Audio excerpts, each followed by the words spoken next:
November 7th, 1917.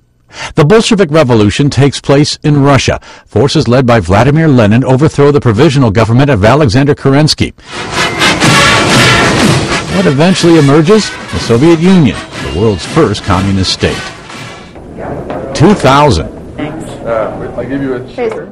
Americans vote in a presidential election whose outcome remains in limbo for more than a month.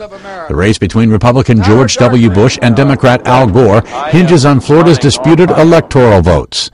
Bush becomes president after a legal fight that leads all the way to the U.S. Supreme Court.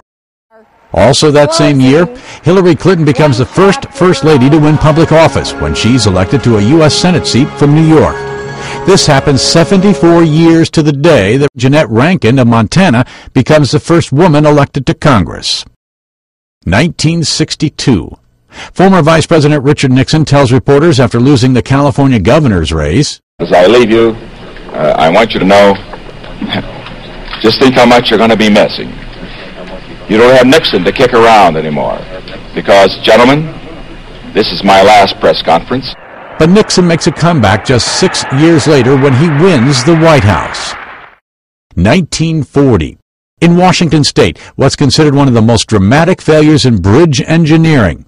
The middle section of the Tacoma Narrows Bridge collapses during a windstorm just 4 months after the suspension bridge opens.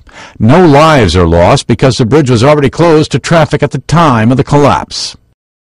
1918. Those 10 commandments stand. They are God's moral law, and when you break them, you have sinned. Billy Graham, the evangelist known for his global preaching and his friendships with American presidents, is born in Charlotte, North Carolina. 1991. NBA star Magic Johnson says he's retiring from the Los Angeles Lakers after testing positive for the AIDS virus. And 1943.